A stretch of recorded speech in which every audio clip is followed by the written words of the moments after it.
Saja kita membuka Alkitab kita pada hari ini dari Injil Matius pasal yang ke-20. Kita masih melanjutkan akan tema tentang The Parables of Christ, perumpamaan-perumpamaan Tuhan Yesus. Kita hari ini akan membaca dari tentang perumpamaan orang upahan di kebun anggur. Matius 20 ayat yang pertama hingga ayat yang ke-16. Matius 20 ayat pertama hingga 16. Saudara boleh, saya akan bacakan sekali bahasa Indonesia, saudara yang berbahasa Inggris bisa melihat di layar. Saya akan bacakan bagi saudara. Matius pasal 20. Adapun hal kerajaan sorga sama seperti seorang tuan rumah yang pagi-pagi benar keluar mencari pekerja-pekerja untuk kebun anggurnya. Setelah ia sepakat dengan pekerja-pekerja itu mengenai upah sedinar sehari, ia menyuruh mereka ke kebun anggurnya. Kira-kira pukul 9 pagi ia keluar pula, dan dilihatnya ada lagi orang-orang lain menganggur di pasar. Katanya kepada mereka, "Pergi jugalah kamu ke kebun anggurku, dan apa yang pantas akan kuberikan kepadamu." Dan mereka pun pergi. Kira-kira pukul 12 dan pukul 3 petang ia keluar pula dan melakukan sama seperti tadi. Kira-kira pukul 5 petang ia keluar lagi dan mendapati orang-orang lain pula. Katanya kepada mereka, "Mengapa kamu menganggur saja di sini sepanjang hari?" Kata mereka kepadanya, "Karena tidak ada orang yang mengupah kami." Katanya kepada mereka, "Pergi jugalah kamu ke kebun anggurku." Ketika hari malam, Tuhan itu berkata kepada mandornya, "Panggillah pekerja-pekerja itu dan bayarkan upah mereka, mulai dengan mereka yang masuk terakhir, hingga mereka yang masuk terdahulu." Maka datanglah mereka yang mulai bekerja kira-kira pukul 5, dan mereka menerima masing-masing 1 dinar. Kemudian datanglah mereka yang masuk terdahulu. Sangkanya akan mendapat lebih banyak, tetapi mereka pun menerima masing-masing 1 dinar juga. Ketika mereka menerimanya, mereka bersungut-sungut kepada tuan itu. Katanya, "Mereka yang masuk terakhir ini hanya bekerja 1 jam, dan kau menyamakan mereka dengan kami yang sehari suntuk bekerja berat dan menanggung panas terik matahari." Tetapi Tuhan itu menjawab seorang dari mereka, "Saudara, aku tidak berlaku tidak adil terhadap engkau. Bukankah kita telah sepakat sedinar sehari? Ambillah bagianmu dan pergilah. Aku mau memberikan kepada orang yang masuk terakhir ini sama seperti kepadamu. Tidakkah aku bebas mempergunakan milikku menurut kehendak hatiku? Atau iri hatikah engkau karena aku murah hati?" Demikianlah orang yang terakhir akan menjadi yang terdahulu, dan yang terdahulu akan menjadi yang terakhir. Mari kita berdoa sekali lagi, mohon pimpinan Tuhan.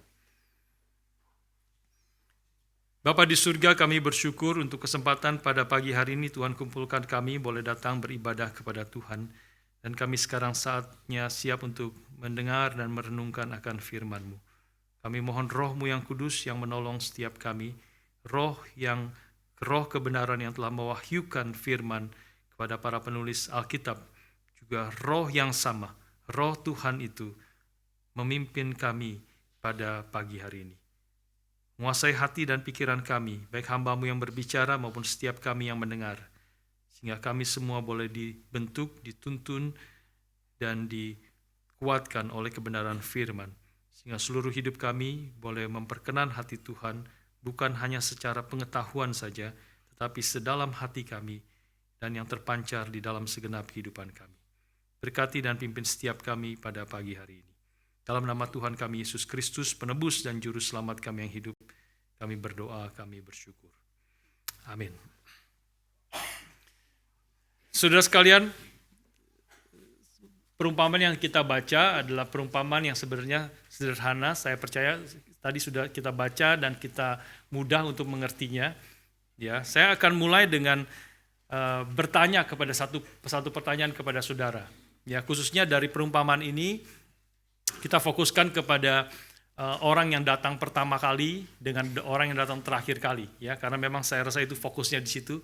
Karena itu bagian terakhir bicara tentang orang yang pertama kali datang kemudian protes kepada orang yang terakhir datang kepada tuannya, karena orang yang terakhir datang itu juga menerima 1 dinar. Ya, jadi yang bekerja dari pagi itu kira-kira bekerja, kalau dihitung seluruhnya kira-kira 12 jam, jadi 6 pagi sampai jam 6 sore, dipotong dengan makan siang dan sebagainya, mungkin kira-kira 10 jaman mereka bekerja dari pagi sampai sore, sampai matahari terbenam jam 6 sore. Dan mereka dapat 1 dinar. Ya. Dan yang terakhir itu bekerja jam 5 sore, terakhir dipanggil juga, masih belum dapat pekerjaan, dipanggil juga untuk bekerja, dan mereka ternyata juga dapat 1 dinar. Ya, 1 dinar memang upah bekerja 1 hari. Nah, sekarang saya mau tanya terlebih dahulu kepada saudara, ya, honestly, atau orang muda sekarang bilang jujurly, ya, jujurly. Kalau saudara ditanya, ya, kalau saudara ditanya hari ini secara jujur, saudara jawabnya apa? Ya, yaitu saudara ditanya kalau saudara melihat dua macam pekerja ini, pekerja yang jam 6 pagi atau yang jam 5 sore, dan saudara tahu bahwa akhirnya saudara akan dapat $1 dinar. Ya, 1 dinar. Saudara jujurly, saudara akan pilih yang mana? Ya, saya tanya kepada saudara, adakah di antara saudara yang pilih, saudara akan pilih tetap yang bekerja dari jam 6 pagi? Ada enggak? Enggak ya, enggak ada. Sekarang saya tanya betul nih ya, angkat tangan ya. Jadi pilihannya cuma 2 ya, pagi atau sore, ya, jam 6 pagi atau jam 5 sore. Siapa di antara saudara yang pilih jam 5 sore? Yang 5 sore, kebanyakan ya. Yang tidak angkat apa nih? Bingung. Nggak ada pilihan jam 9 pagi, jam 12, nggak ada pilihan itu. Ya. Oke, saudara sekalian, jadi kalau misalnya saudara bagian daripada yang jam 6 pagi kerja, ya, jadi kemungkinan saudara akan protes dengan pekerja-pekerja yang sama, ya, dengan trade union berkumpul bersama-sama, ya, akan protes dan mengatakan, what do you want? Justice, gitu kan ya, tidak adil ya. When do we want it? Now, gitu kan. Saudara trade union begitu kan, ya, ya. Kapan? Kita mau apa? Kita mau keadilan, tidak adil. Ya, kapan keadilan itu? Sekarang. Ya, sekarang. Nah, saudara sekalian, saya sebenarnya juga kalau mungkin nggak tahu Pak Agung, Ibu Murni dulu pernah nggak? Saya teringat tuh, saya pernah khotbahkan bagian ini di NREC kira-kira mungkin 20 tahun yang lalu, begitu ya. Saya teringat waktu itu masih di Kinasih. Ya, di Kinasih, sebelum ada di GRI Pusat, masih di Kinasih di Bogor. Dan saya tanya juga pertanyaan itu kepada saudara orang-orang yang datang, saya tidak ingat, mungkin sekitar 800.000 orang begitu. Dan sangat sedikit juga yang mengangkat bahwa tetap pilih yang jam 6 pagi. Ada yang angkat, tapi sedikit sekali. Ya, kebanyakan juga mengangkat seperti saudara hari ini. Ya, honestly, jujurly, saudara mengangkat pilih jam 5 karena sama-sama dapatnya juga 1 dinar, begitu kan? Ya, waktu saya pada banyak yang angkat jam 5 sore, pilih yang jam 5 sore, Pak Tong duduk di belakang. Pak Tong bilang, hancurlah gerakan kita kalau gini. Hancurlah gerakan kita. Untung saya nggak dengar, saudara. Kalau nggak jadi kacau. Pak Tong marah loh, betul beliau marah dan kemudian waktu sesinya beliau mengatakan, saya sangat sedih. Saya sangat sedih waktu Pendeta Budi tanya siapa yang pilih, kebanyakan pilih jam 5 sore.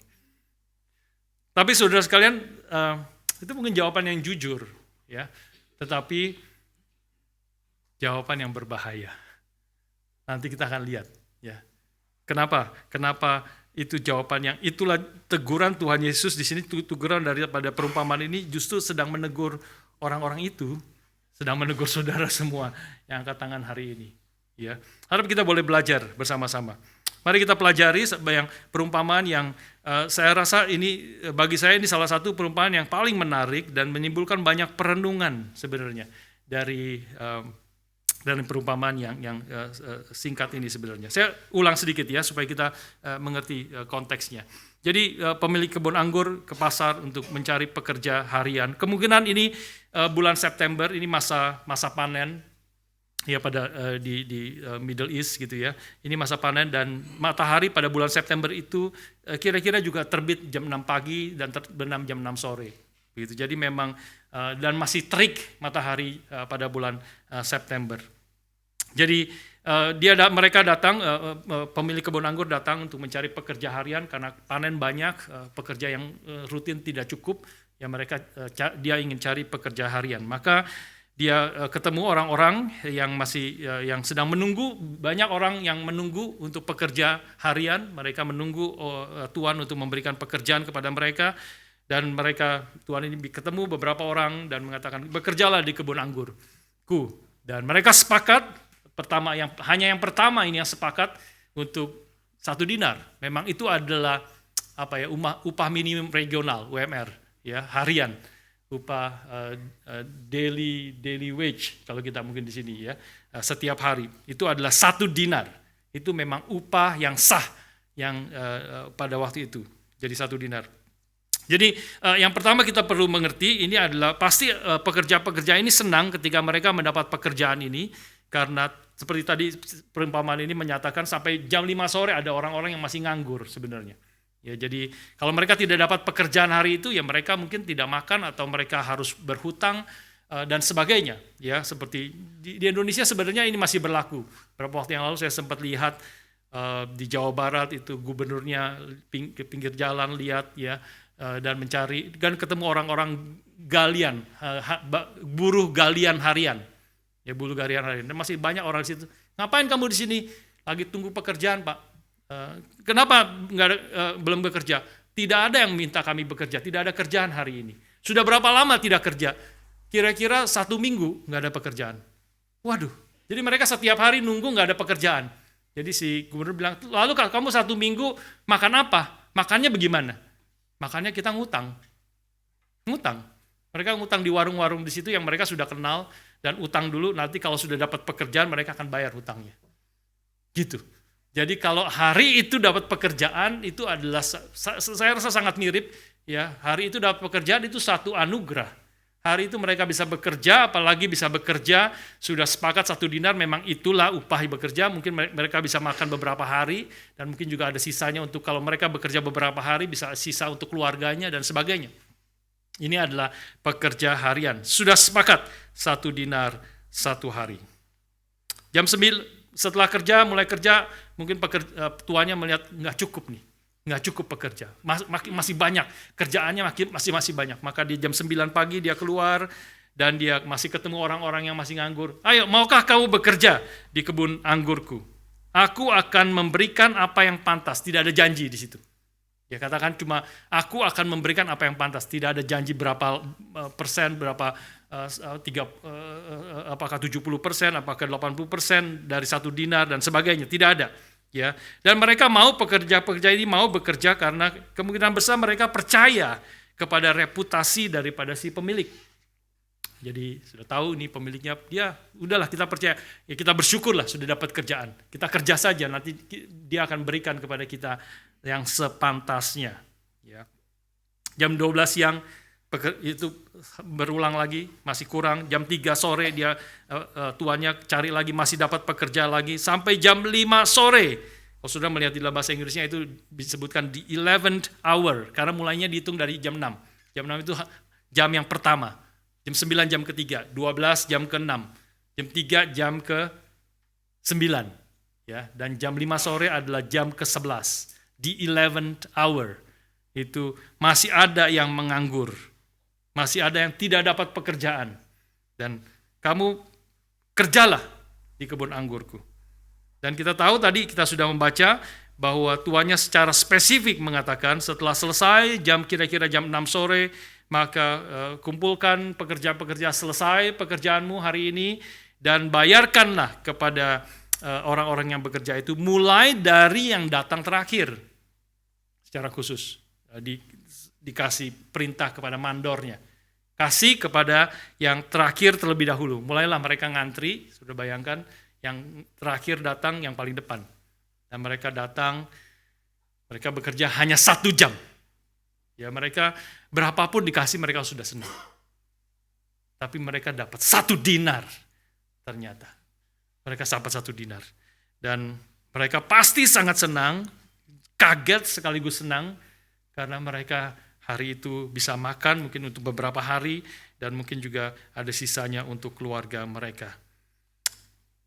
Datang kemudian yang sebelumnya dari jam 5, jam 3, jam 12, jam 9 sampai jam 6 pagi yang terakhir. Ya. Yang terakhir datang, mereka menganggap mereka pasti dapat lebih banyak seharusnya. Ya. Yang pertama yang kerja 1 jam dapat 1 dinar. Kami seharusnya dapat lebih banyak. Dan ternyata dia dapat 1 dinar juga. Mereka protes, ya. Mereka protes, mengatakan kami sudah seharian kena terik matahari, bekerja keras, tetapi engkau memberi kepada kami 1 dinar. Sedangkan mereka yang kerja hanya 1 jam saja, engkau juga berikan 1 dinar. Maka dijawab dengan tepat, saudara sekalian, oleh pemilik kebun anggur, ya, dari ayat 13, ya, mulai dari 13, dia mengatakan, tapi Tuhan itu menjawab dari mereka, saudara, aku tidak berlaku tidak adil terhadap engkau. Friend, I am not being unfair to you, am I?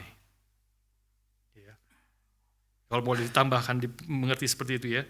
Am I not being unfair to you, am I? Saya tidak berlaku tidak adil kepadamu. Ya. Lalu kalimat selanjutnya, bukankah kita telah sepakat sedinar sehari?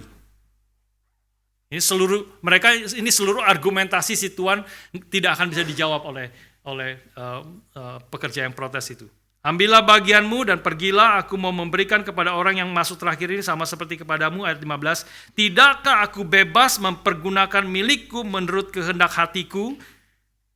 Mereka tidak bisa jawab. Ya. Apakah aku berlaku tidak adil? Jawabnya, tidak, engkau berlaku adil. Ya. Bukankah kita telah sepakat 1 dinar 1 hari? Iya, kita telah sepakat 1 dinar sehari. Bukankah aku bebas mempergunakan uangku, ini adalah milikku sendiri untuk memberikan apa saja aku ingin kerjakan. Iya, kamu berhak. Ya. Kalau mereka protes, masuk ke piket apapun, ya, ke pengadilan, mereka pasti kalah. Mereka pasti kalah. Karena seluruh jawaban itu adalah jawaban yang benar, yang bahwa tuannya tidak melakukan tidak adil. Dan memang dia berhak untuk melakukan apa saja, ini adalah uangnya sendiri. Dia berhak melakukan apa saja. Dan dia tidak berlaku tidak adil kepada pekerja-pekerja yang pertama itu. Namun demikian, seperti tadi saudara sudah menegaskan, mengkonfirmasi, jawaban yang cool logic, cool justice, adil, benar. Tetapi kita susah mengerti, kita tetap bisa simpati dan kita tetap dapat mengerti kenapa pekerja-pekerja pertama itu protes. Dan mungkin sekali kalau saudara menjadi pekerja-pekerja yang pertama itu, saudara juga akan protes, sama seperti pekerja ini. Saya pun juga waktu pikir secara sekilas, secara pertama, iya, kita tetap bisa mengerti kan protesnya daripada pekerja ini. Seorang ahli perjanjian lama, profesor perjanjian lama Robert Stein mengatakan satu kalimat yang penting sekali. Dia mengatakan seperti ini. It is frightening to realize that our identification with the first workers and hence with the opponents of Jesus reveals how loveless and unmerciful we basically are. Sangat menakutkan kalau kita menyadari bahwa kita bisa mengerti dan identify ourselves, mengerti dan simpati kepada pekerja yang pertama itu sebenarnya membongkar, menyatakan betapa kita tidak memiliki kasih dan kita tidak memiliki belas kasihan sesungguhnya. Dan saya boleh tambahkan, kita tidak mengerti apa artinya diselamatkan oleh karena anugerah. kita belum betul-betul mengerti. Ayat 15b itu pertanyaan yang sangat tajam, kalimat yang terakhir daripada Tuhan ini. Atau iri hatikah engkau karena aku murah hati? NIV mengatakan dengan indah, are you envious because I am generous? Are you envious because I am generous? Saudara sekalian,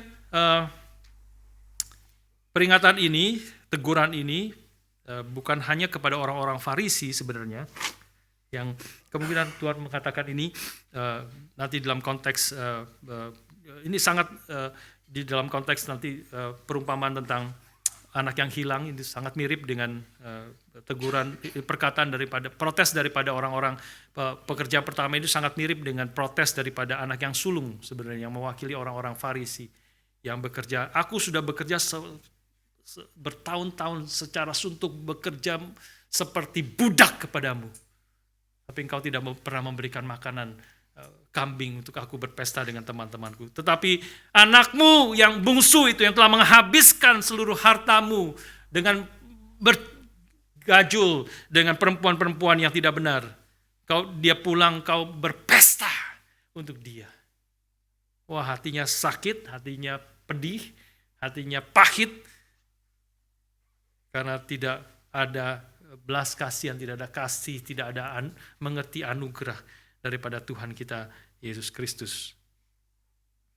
Saudara, tetapi ini bukan hanya peringatan kepada orang-orang Farisi ahli Taurat, tetapi juga peringatan bagi murid-murid Kristus. Kalau kita melihat konteks daripada cerita ini, yaitu beberapa ayat sebelum pasal 20 ini, yaitu ayat pasal 19 ayat 27 sampai 30, mungkin boleh dimunculkan di situ. Ini konteksnya, kita boleh melihat. Ini konteks setelah ayat 30, ayat yang terakhir ini adalah perumpamaan ini.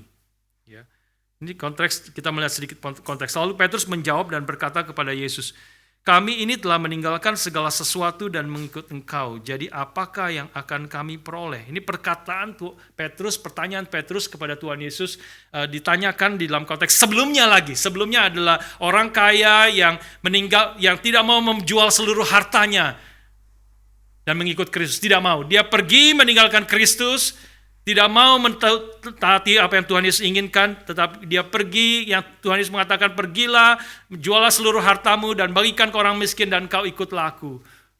Orang muda yang kaya itu tidak mau melakukan itu. Dia pergi meninggalkan Yesus karena banyak hartanya. Petrus yang mendengar, melihat itu semua sekarang bertanya, oke, kami tahu orang muda itu dikuasai oleh harta. Dia tidak mau meninggalkan hartanya. Dia tidak mau mengikut engkau dengan sepenuh hati. Tetapi kami ini telah meninggalkan segala sesuatu dan mengikut engkau. Jadi apakah yang akan kami peroleh? Konteksnya Petrus bertanya. Kata Yesus kepada mereka, kepada murid-muridnya, aku berkata kepadamu sesungguhnya pada waktu penciptaan kembali apabila anak manusia bersemayam di tata kemuliaannya, kamu yang telah mengikut aku dan duduk juga di atas 12 tata untuk menghakimi ke-12 suku Israel. Dan setiap orang yang karena namaku meninggalkan rumahnya, saudaranya laki-laki atau saudara perempuan, bapak atau ibunya, anak-anaknya atau ladangnya, akan menerima kembali 100 kali lipat dan akan memperoleh hidup yang kekal. Ini perintah, ini janji daripada Tuhan Yesus. Kau telah meninggalkan segala sesuatu, kau akan mendapat 100 kali lipat. Dan kemudian bahkan mendapatkan hidup yang kekal. Tetapi, ayat ke-30, ini peringatannya. Tetapi banyak orang yang terdahulu akan menjadi yang terakhir. Dan yang terakhir akan menjadi yang terdahulu. Nah, kalau saudara tadi ingat pembacaan perumpamaan yang kita baca tadi, ini juga diakhiri dengan kalimat yang mirip sekali dengan ini. Ya, ayat yang berapa tuh? Ayat yang ke-16, ya, mirip sekali. Jadi saudara sekalian, ini adalah peringatan juga bagi kita, bagi murid-murid, bagi Petrus dan murid-murid yang lain, dan bagi kita yang mengikut Tuhan, bahwa kita mungkin mengerti tentang anugerah kebaikan Tuhan itu secara konsep. Kita diselamatkan hanya karena anugerah Tuhan. Kita mengerti, kita tahu itu. Tetapi pengertian itu tidak atau belum membentuk hati kita yang terdalam. Kita masih sangat dipengaruhi dan dibentuk dengan konsep yang disebut sebagai the economy of exchange. Economy of exchange. Atau kita sering mendengar perkataan there is no such thing as free lunch. Tidak ada di dalam dunia ini yang disebut free lunch. Ya, pasti ada bayar, ada take and give, ada bayarannya, ada perubahan. The economy of exchange itu adalah kita take and give, ada take and give. Saya kasih satu contoh yang pernah diberikan oleh seorang hamba Tuhan yang menarik. Ya, dia cerita tentang dia melihat di YouTube, melihat tentang satu cerita singkat, ya, seorang anak yang lunchtime di sekolah, begitu ya, lunchtime sekolah, dia duduk di salah satu taman di sebelah sekolah, gitu, dia makan lunch, dia duduk di situ dan dia mulai buka lunch box-nya. Waktu dia mulai mau makan sandwich yang sudah disiapkan mamanya, ya, dia mulai boleh makan, datang nenek tua, datang, minta, kasihan kurus, homeless begitu, ya, dia boleh minta makan. Wah, dia lihat nenek itu kasihan, dia lihat sandwichnya, dia lihat di kotak sandwich, oh masih ada satu, ternyata ada dua, mamanya siapkan 2 sandwich, ya. Maka yang sudah diambillah yang sudah dipegang itu, dikasihlah ke nenek itu. Nenek, ini kamu buat kamu. Dan dia ambil lagi sandwichnya. Neneknya makan, dia juga makan. Wah, senang. Ya, dia melakukan yang baik. Dia juga masih dapat makan siang. Dia tidak kelaparan juga. Sesudah selesai makan sandwichnya, kemudian dia ambil coklat, dessert. Ya, ambil KitKat, gitu. Ya, dia ambil coklat satu potong kecil, KitKat, dia mau makan, neneknya juga sudah selesai lunchnya. Kayak melas sekali, mau lagi itunya, mau dessert nih, makan KitKat. Wah, gimana dilihat kotak, nggak ada lagi sekarang, cuma satu ini, KitKatnya cuma satu nih. Gimana ya KitKat nenek. KitKat buat aku apa buat nenek ini? Gimana nih? Akhirnya dia punya ide, dibuka plastiknya, dipotek 2, sudah. Dipotek 2, dia juga kepengen makan KitKat, ya. Dipotek 2, dia makan separuh, neneknya dikasih separuh. Wah, senang, baik sekali. Tiba-tiba neneknya waktu terima KitKat itu, neneknya berubah. Ternyata malaikat sudah dia. Ternyata malaikat. Ini pura-pura. Ini malaikat yang pura-pura menyamar jadi nenek-nenek. Ya. Wah, si malaikat ini bilang, kamu anak baik. Sekarang karena kamu telah memberikan makanan kepada saya, maka sekarang kamu boleh minta satu permintaan. Apa saja yang kamu mau minta, yang kamu inginkan akan diberikan kepadamu. Apa saja. Wah, dia senang sekali. Aku minta apa ya? Dia pikir-pikir, pikir. Wah, dia paling senang mobil balap. Dia sering lihat ada orang yang lewat di depan rumahnya, Ferrari.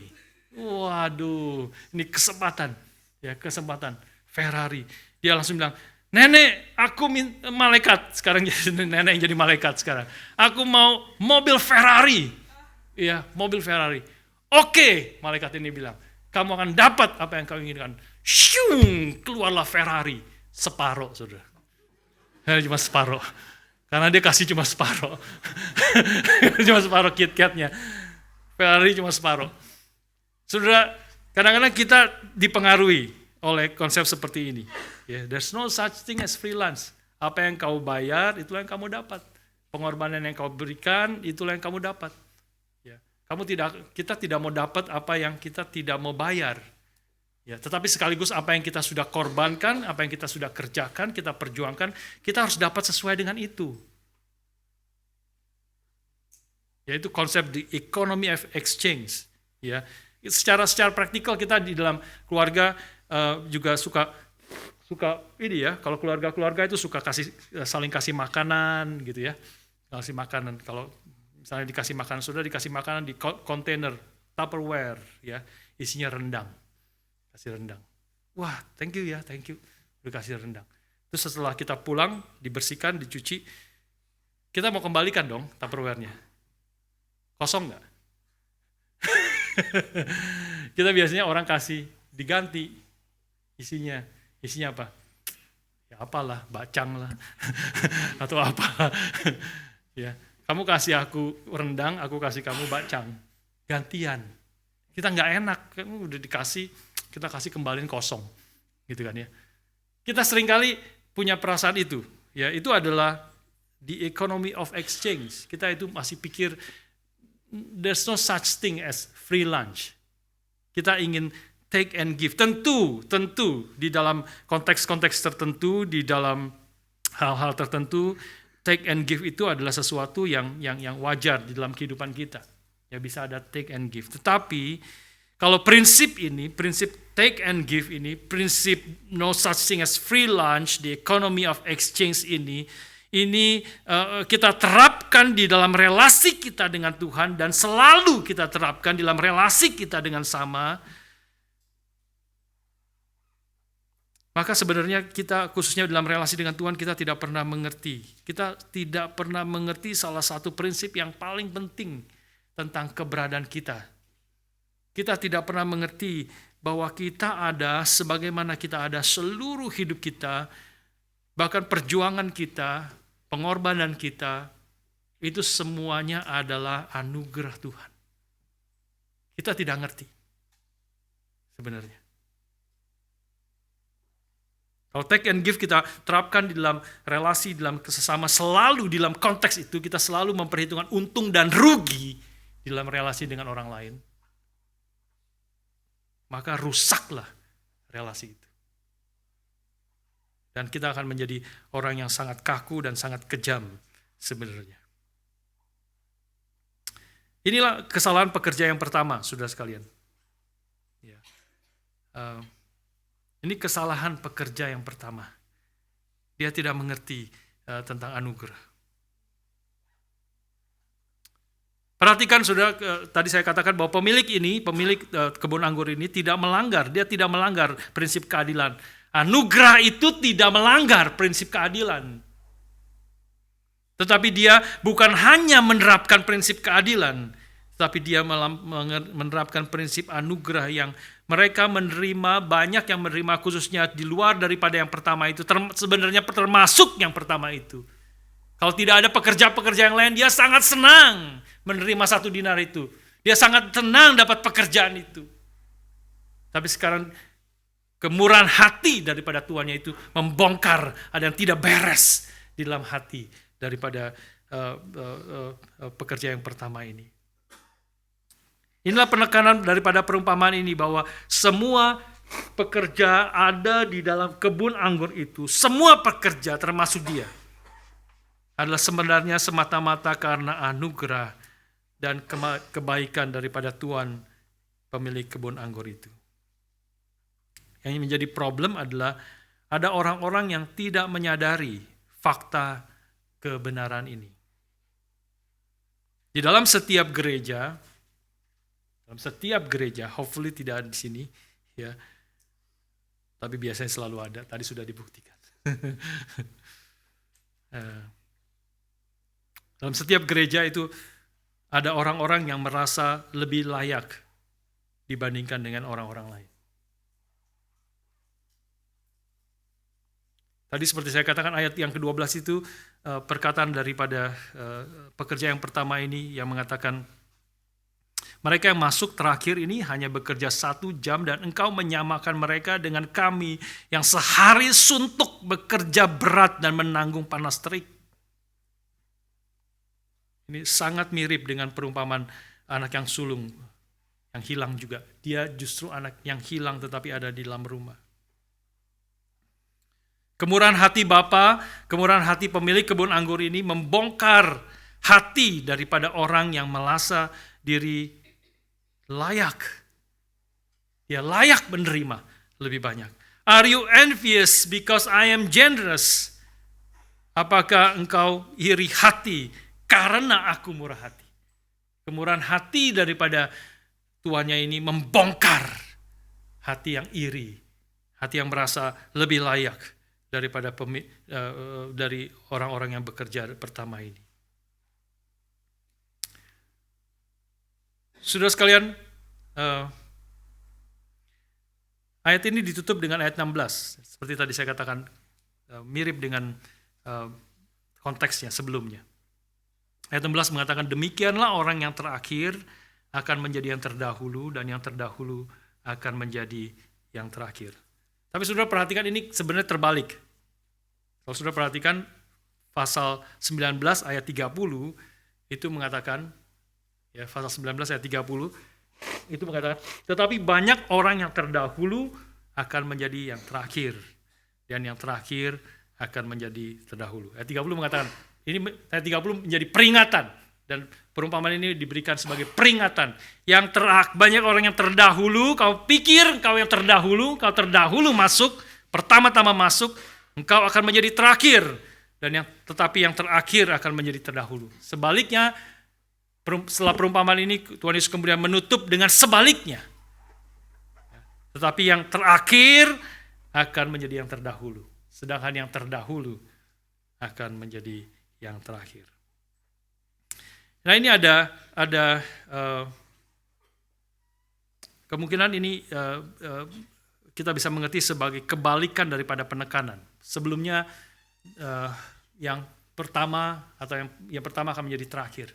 Dan kemudian ada perumpamaan Tuhan Yesus. Ini menjadi peringatan kepada orang-orang yang menganggap diri yang utama, menganggap diri lebih layak, menganggap diri yang lebih banyak berkorban, sehingga dia adalah menganggap diri yang pertama, yang patut dihormati, yang tidak ada orang yang bisa menggantikan, karena aku telah berkorban begitu banyak bagi pekerjaan Tuhan.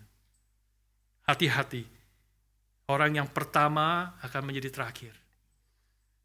Tapi setelah perumpamaan ini kemudian ditutup, orang yang terakhir akan menjadi yang pertama. Ini menjadi kekuatan, menjadi penghiburan, menjadi kepada kita untuk sadar, menjadi dorongan untuk kita memiliki sikap rendah hati. Ini bukan bicara tentang pertama, tentang urutan pekerjaan, tetapi ini bicara tentang sikap hati yang menganggap diri yang paling penting, yang paling utama, dan yang itu akan direndahkan.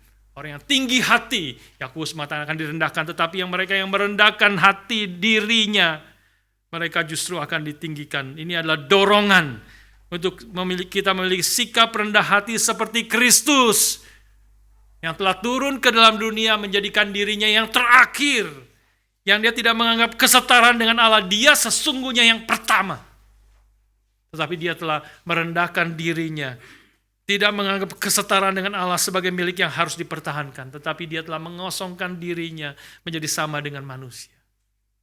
Dan dalam keadaan sebagai manusia, dia taat sampai mati. Mati di atas kayu salib, terus turun. Kita sudah belajar 9 langkah Tuhan Yesus turun. Sampai mati di atas kayu salib.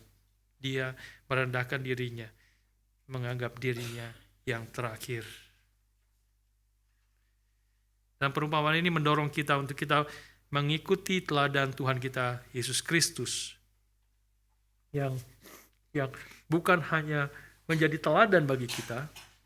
Ketika dia melakukan itu semua bukan hanya menjadi teladan bagi kita, tetapi dia menjadi tempat, menjadi jalan, menjadi caranya saudara dan saya itu diselamatkan. Nah, ini penting. Waktu kita mempelajari tentang Kristus yang telah menyerahkan dirinya, merendahkan dirinya menjadi sama dengan manusia, turun sampai mati, taat sampai mati di atas kayu salib. Dia bukan hanya menjadi teladan kita, tetapi dengan cara itulah kita telah diselamatkan.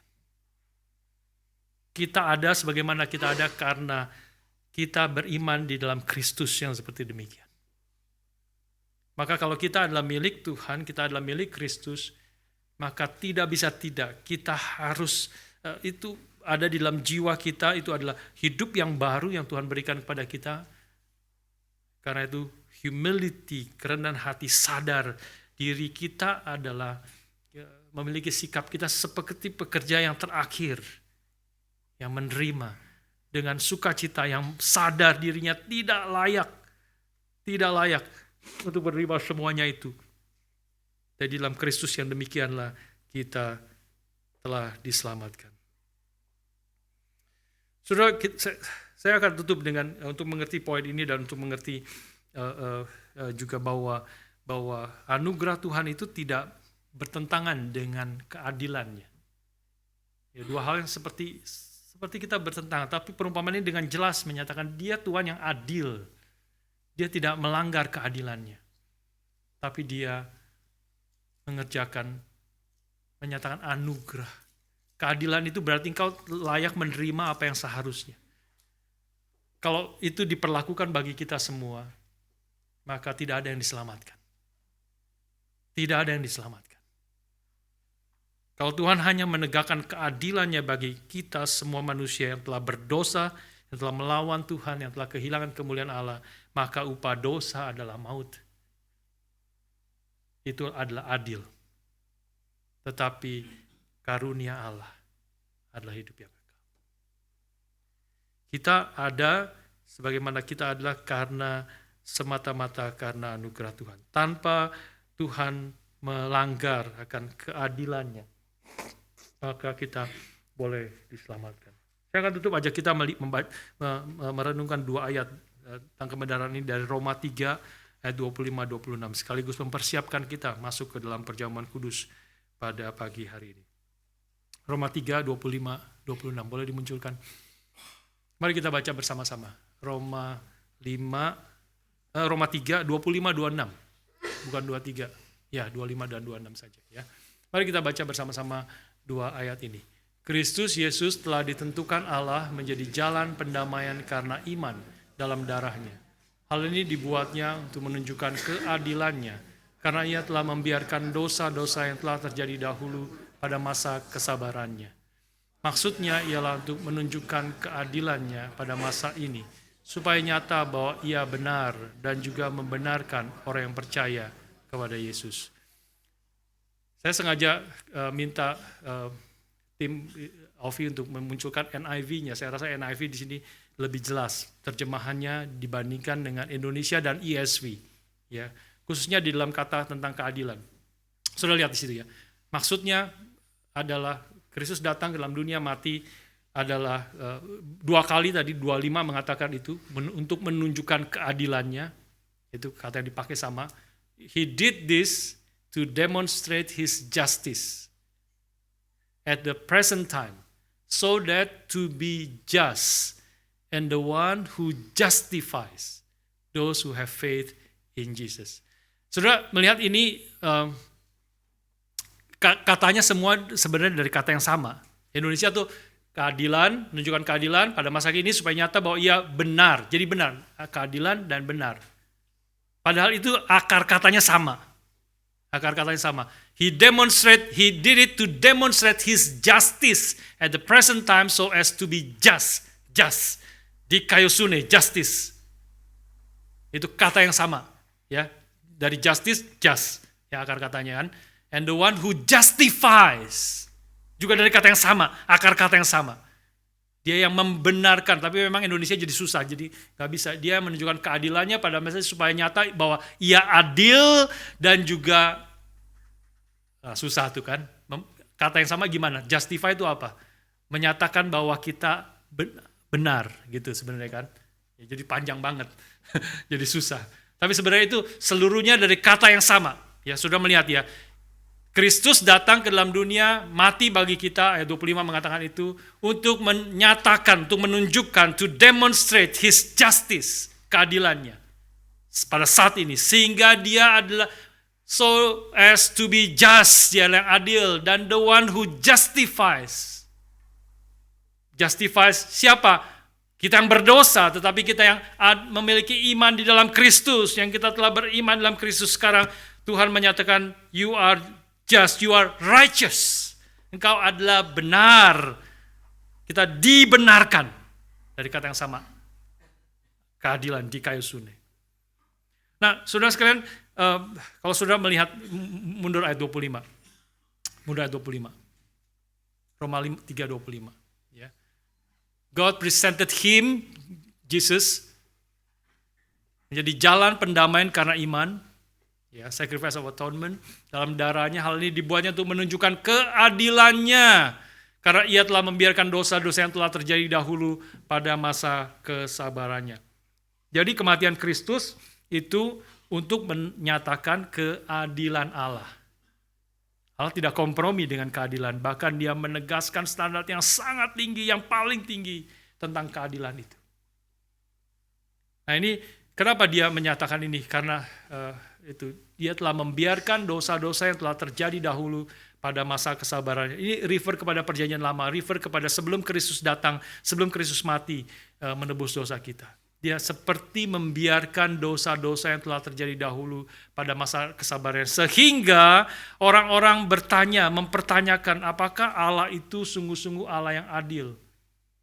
Allah yang kudus, Allah yang tidak pernah kompromi dengan dosa.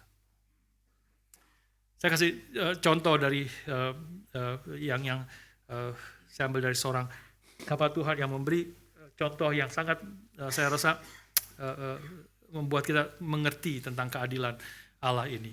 Yaitu contoh perjanjian lama, ya, yaitu contoh bagaimana Daud sudah berdosa, melakukan segala kejahatan yang begitu besar.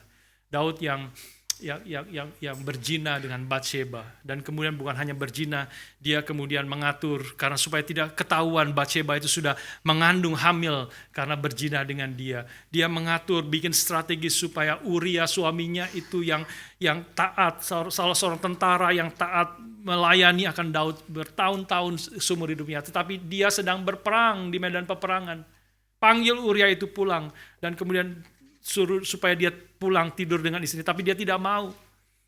Dia tidak mau. Uria mengatakan, bagaimana aku bisa pulang dan tidur bersenang-senang dengan istriku sementara teman-temanku, jenderalku masih berperang di sana, mempertaruhkan nyawa dengan menghadapi musuh. Maka Daud bingung apa yang harus dilakukan, maka dia bikin strategi, tulis surat. Oke, kalau kamu tidak mau pulang, aku utus kamu pergi lagi, balik lagi ke medan peperangan. Tapi bawa surat ini, kasih kepada jenderal yang ada di medan peperangan. Surat itu adalah apa? Surat itu adalah hukuman mati buat dia. Essentially, hukuman mati. Karena surat itu mengatakan kepada jenderal, ini Uria, kamu sedang berperang sana, bawalah Uria berperang juga. Maju, taruh dia paling depan. Taruh dia paling depan. Berperang dengan musuh, dan ketika peperangan lagi sengit-sengitnya, maka tariklah semua tentaramu dan biarkan Uria di depan sendirian. Itulah hukuman mati buat dia. Ini strategi yang Daud tulis. Daripada ketahuan, tidak tahu bagaimana, biarlah Uria mati. Sehingga dia bisa mengawinkan Batsheba. Sehingga tidak ketahuan ini anak hasil perzinahan dan sebagainya. Maka Nabi Nathan datang kepada Daud, mengatakan satu perumpamaan yang banyak sudah tahu. Satu perumpamaan yang sangat sederhana, tapi menusuk hati Daud. Orang kaya, ada orang kaya, banyak hartanya, banyak kambing dombanya, banyak segala miliknya, kedatangan tamu. Dan dia ingin menjamu tamunya, seperti kebiasaan pada zaman itu. Kalau tamu datang harus dijamu. Dia ingin potong salah satu kambingnya, sayang. Tapi dia melihat ke sebelahnya, tetangganya, yang miskin, dia tidak punya apa-apa. Yang dia harta satu-satunya adalah domba yang dari kecil dia jaga seperti putrinya sendiri, dia rawat sekarang sudah besar. Itu satu-satunya hartanya. Tapi karena ini adalah orang kaya, maka dia ambil domba itu. Dia sembelih domba itu, kasih makan kepada tamu-tamunya yang baru datang. Maka Daud mendengar itu marah sekali. Sense of justice-nya muncul. Dia marah sekali. Dia katakan, kasih tahu kepada saya, siapa orang kaya itu, dia harus dihukum mati. Nabi Nathan mengatakan, engkaulah itu, orang kaya itu. Engkaulah orang kaya itu. Maka hancurlah hati Daud. Ya, hati Daud sadar dia telah berdosa, dia telah bersalah kepada Tuhan. Dan bukan maka dia bertobat, dia menulis Mazmur 51. Kalau sudah membaca Mazmur 51, sudah sedang bergumul dengan dosa, bacalah Mazmur 51. Itu doa pertobatan Daud. sadar dirinya sudah berbuat dosa demikian. Tetapi yang menjadi problem, saudara, dalam konteks Roma pasal 3, yang menjadi problem daripada peristiwa Daud ini. Ketika Daud bertobat, ketika Daud menangisi dosanya, ketika dia mengatakan aku dari dalam kandungan ibuku sudah berdosa. Yang menjadi problem adalah Tuhan mengampuni dia. Itu problem, saudara. Itu problem. Kalau Tuhan yang adil, Tuhan tidak kompromi dengan dosa, maka Daud sendiri keluar dari mulutnya, orang itu harus dihukum mati. Kalau Tuhan adil, dia harus menghukum Daud. Dia sudah melakukan begitu banyak dosa, melakukan banyak kejahatan. Kalau sudah tempatkan diri di dalam posisi orang tua daripada Uria, maka sudah akan sulit menerima bahwa Tuhan mengampuni Daud. Kalau sudah ada di dalam sebagai orang tua daripada Uria, sudah akan mengatakan itu tidak adil.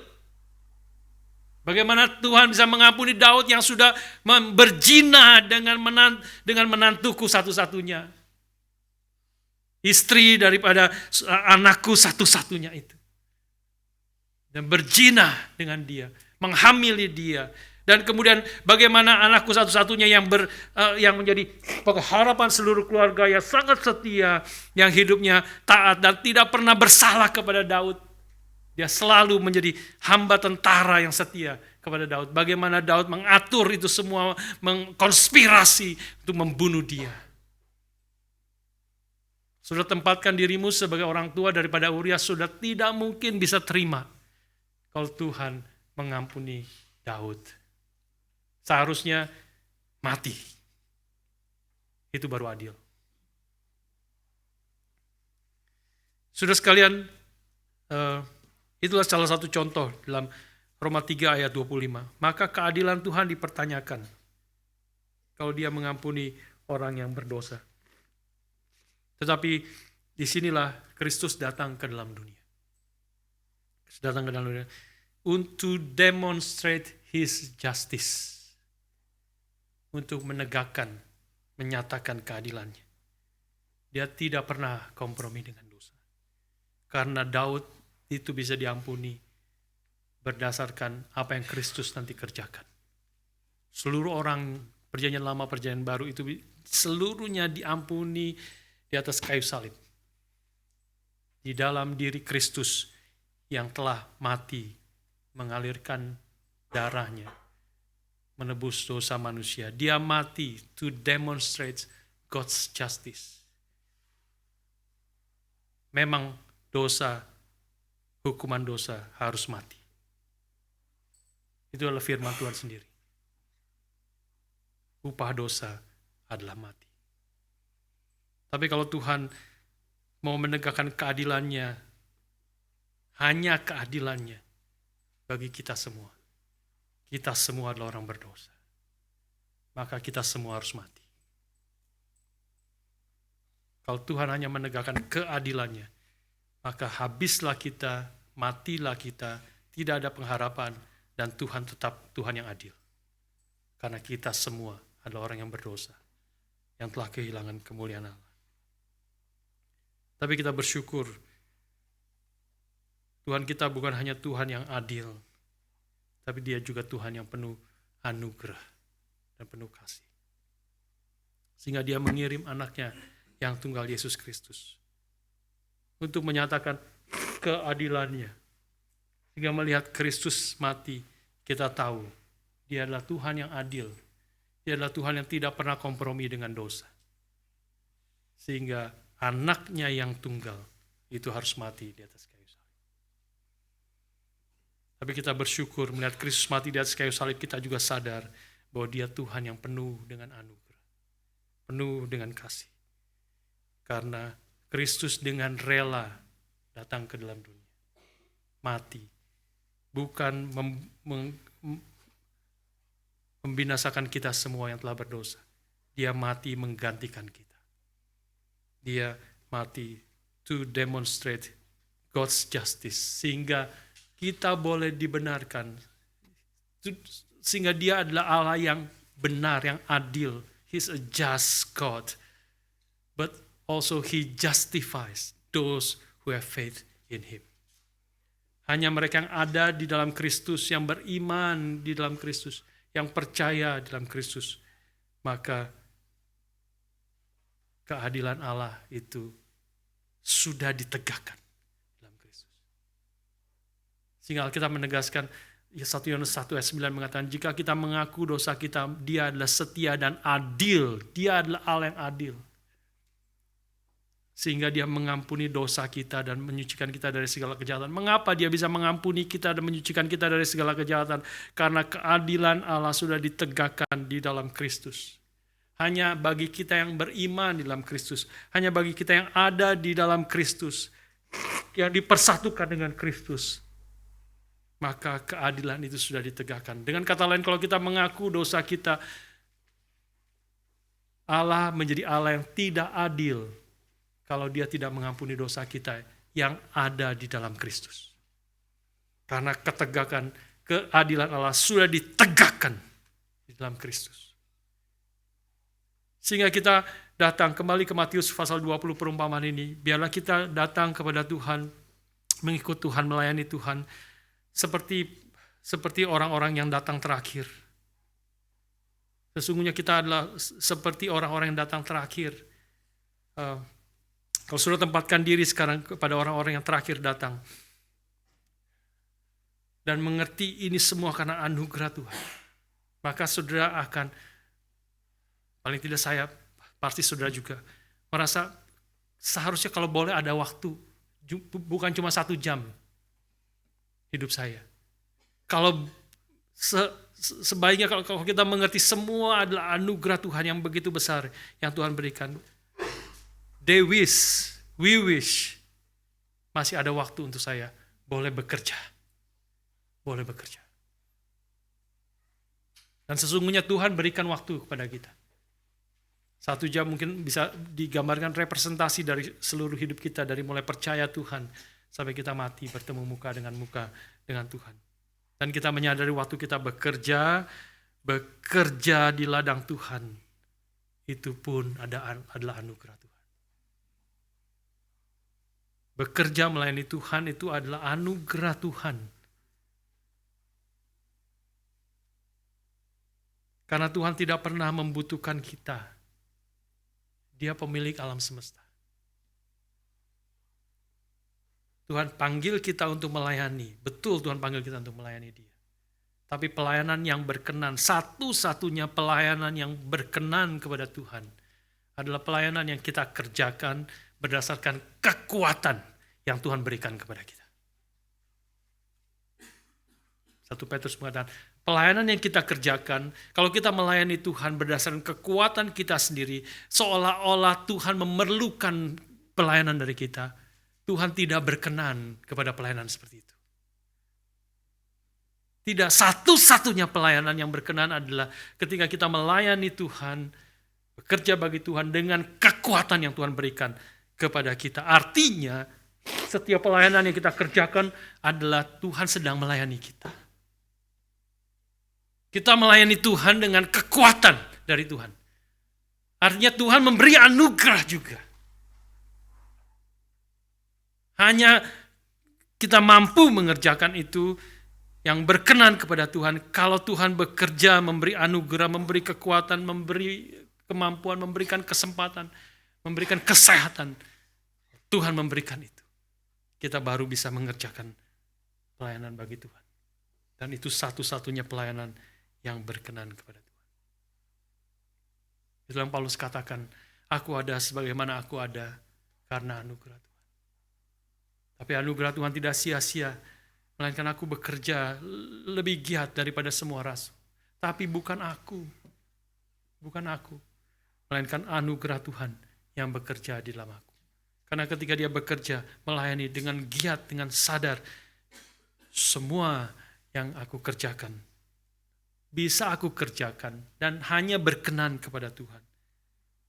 Kalau Tuhan yang bekerja terlebih dahulu, yang menopang aku, yang memberi kekuatan, yang memberkati seluruh pekerjaanku. baru itulah pekerjaan yang mempermuliakan Tuhan. Sehingga nama Tuhan dipermuliakan dan kita boleh mengalami sukacita yang berlimpah-limpah di hadapan Tuhan. Marilah ketika kita menghampiri meja perjamuan hari ini, dengan kesadaran itu kita datang. Dengan kesadaran Dia adalah Allah yang adil dan keadilan itu telah ditanggung Kristus di atas kayu salib, yang telah mencurahkan darahnya, yang telah tubuhnya diserahkan bagi kita. Oleh roti dan anggur yang akan kita terima. Dan biarlah kita menyerahkan hidup kita sekali lagi, kalau kita adalah orang-orang yang telah percaya kepada Kristus, di dalam Kristus, maka kita menyerahkan hidup kita. Sekali lagi, hidup yang masih Tuhan berikan, kita boleh bekerja, melayani Tuhan, hidup mempermuliakan Tuhan di dalam seluruh aspek daripada kehidupan kita. Dan kita tahu, kita mengerjakan itu semua hanya berdasarkan kekuatan, pertolongan, dan anugerah Tuhan. Dan itulah yang memperkenan hati Tuhan. Itulah membuat kita menjadi pekerja-pekerja yang bersyukur, penuh dengan sukacita melalui Tuhan kita, Yesus Kristus. Mari kita siapkan hati kita untuk boleh menerima roti dan cawan pada hari ini.